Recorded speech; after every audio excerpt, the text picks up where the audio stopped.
mistress hung from meat hooks in public. Mussolini never visited Asmara. But ironically, his vision for the city had largely already taken shape and has remained that way ever since.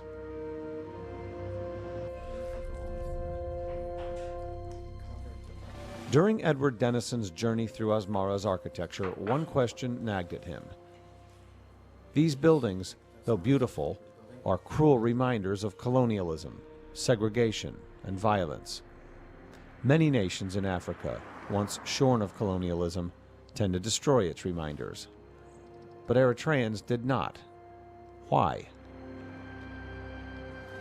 That is in the past, and it should be preserved, not only as a heritage and as a legacy of what has taken place, but also as a resource. And in a country like Eritrea, which is a very poor country, the buildings are a resource, if nothing else, but also for the story that it tells about the ancestors of those that live there now. And the Eritreans are very proud about that. Their fathers and grandfathers and grandmothers had put the labour into creating those buildings.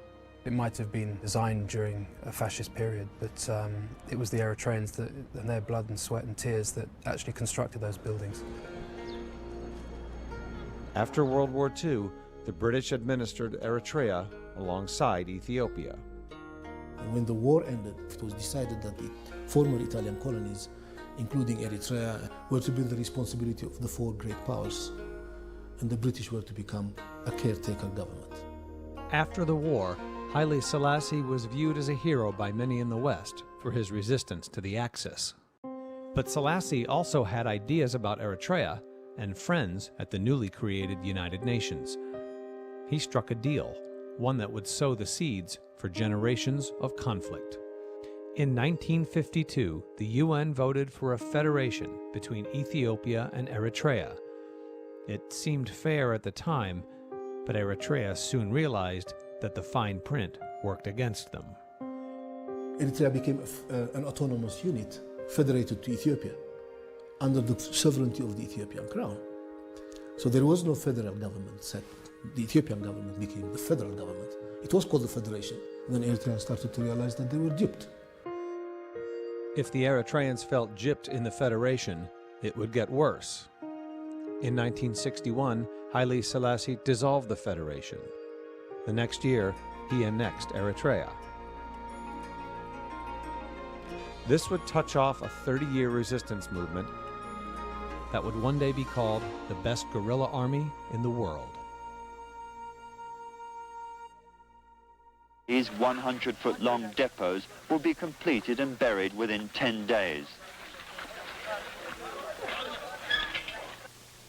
Hidden in the hills, camouflaged in the valleys throughout Eritrea, is a complex maze of underground workshops, supply dumps, garages, hospitals, schools, and other support. This rare footage from the 1970s shows the subterranean life of Eritrea's independence movement, the Eritrean People's Liberation Front.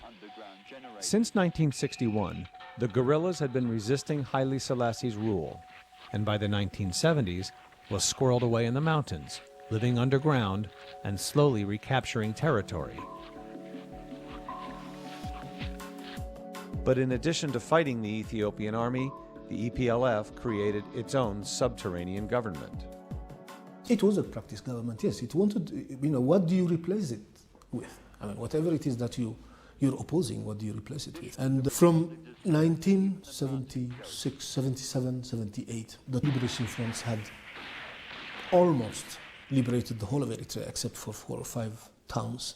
Local knowledge of the rugged terrain made it easier for the Eritreans to gain and hold territory, and to put the territory they held to use.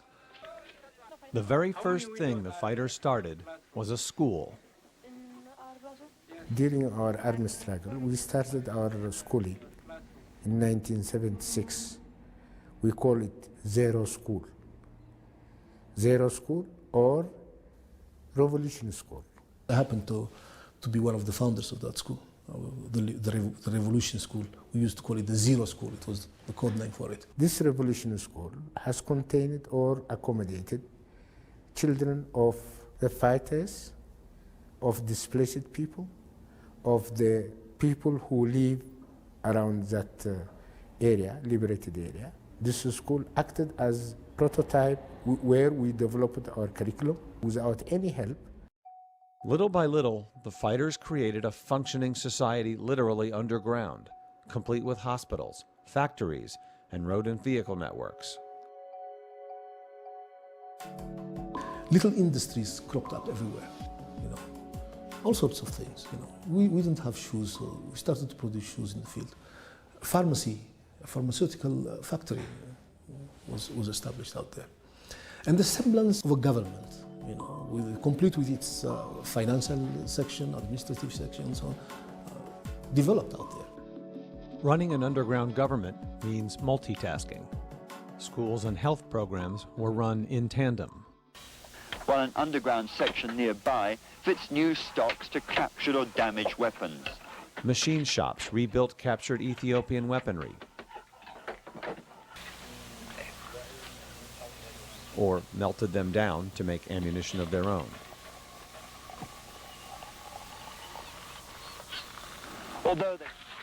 It happened mostly underground and mostly at night.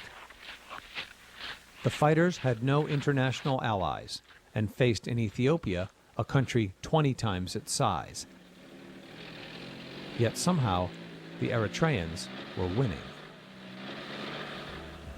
By 1977, the fighters could, if they dared a daylight foray, see the city of Asmara, held by a 10,000-man Ethiopian garrison. They had come to the gates of their capital. But then, stalemate. The Ethiopians mounted an offensive, and the fighters withdrew. It would take another 16 years for the fighters to achieve independence. The Soviet Union supported Ethiopia. The U.S. was aloof. The Eritreans, given little chance of success, received no international aid for their fight. Yet their resourcefulness allowed the Eritreans to keep their underground government running almost indefinitely, while Ethiopia's problems, like famine and the fall of their allies in the Soviet Union, piled up. Through it all, the fighters kept chipping away. The BBC called them the best guerrilla army in the world. It's a whole accumulation of all the kinds of things that were done. I mean, the little battles, the little guerrilla and other kinds of tactics that cut the fingers of the Ethiopian government. Eventually, the grip of the Ethiopians slipped. The Eritreans retook its cities one by one. And by 1991, they finally took Asmara. A small group of fighters had fought off a nation 20 times its size and seized its independence. Everything that went into winning that war, everything, all the philosophy, all this education that we're talking about, all the little factories and things, all the effort, the whole effort, and the support that the whole of the population was giving the EPLF made me realize that at last we've got it. In 1993, there was a United Nations brokered referendum on independence for Eritrea. The vote was 99% yes. Eritrea became a sovereign nation and a member of the UN. Now, Eritrea's practice government from underground was put into place. The Eritreans were now running their own country.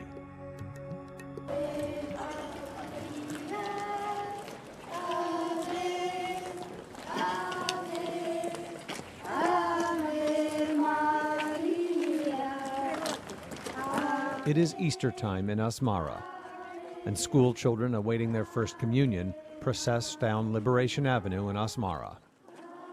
Within half a mile of this spot are several Catholic, Orthodox, and Protestant churches, several mosques, and a synagogue.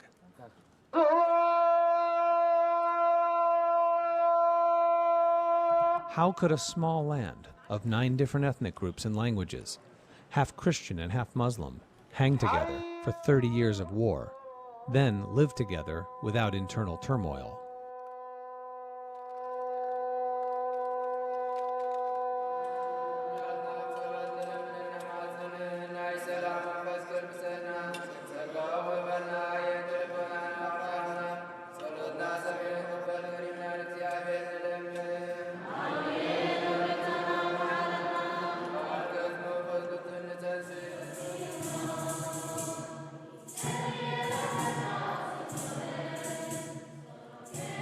Father Abraha Bokru is pastor of the Cathedral of St. Mary in Asmara, and to him, the reason does not go back 30 years or 100 years. It goes back to biblical times. You see that, for example, a good, smooth understanding between Christians and Muslims, and with the Christians themselves also, a good understanding and living together, you can notice here. And this is because I think of a lot of Jewish cultural elements before the 4th century which were well inculturated into the family, society, mind, spirit. The people of Eritrea and Ethiopia are Semitic, part of the ancient family of languages that descended from the time of Christ. Languages such as Aramaic, Canaanite, Akkadian, and also some of the languages still widely spoken today in Ethiopia and Eritrea, Tigrinya, Tigray, Arabic.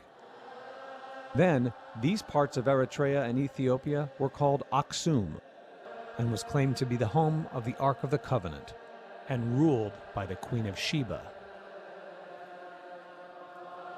In the 4th century AD, Aksum became the first major empire to convert to Christianity.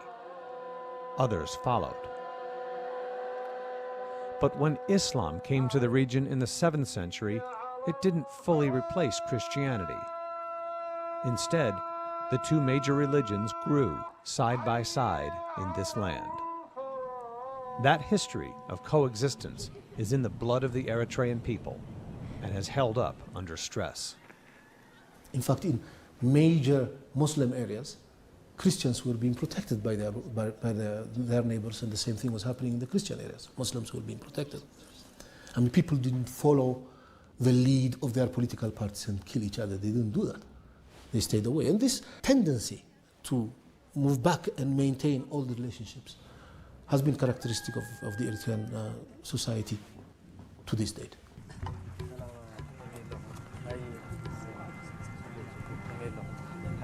In the highland, where they have Orthodox Christians, Catholics, and Protestants, they have a good, normal, they invite each other, they take part also in any social work or activity or family. For example, when there is wedding, when there is a funeral, somebody dies, then everybody takes part.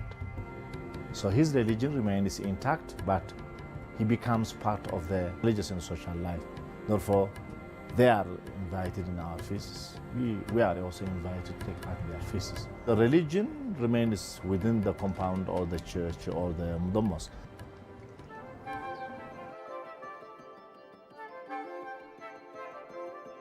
There is no question about it. There is an air of serenity to Eritreans. That serenity is reflected in its capital, Asmara. To have reached Asmara, I think, meant something very, very special. And that's deep down in the Eritrean psyche. So I think physically and metaphorically, Asmara means a tremendous amount to Eritrea and Eritreans.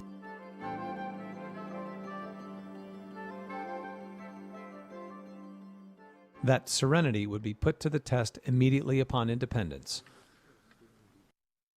Eritrea premiered as the 3rd poorest nation in the world. It discovered that many of its children were malnourished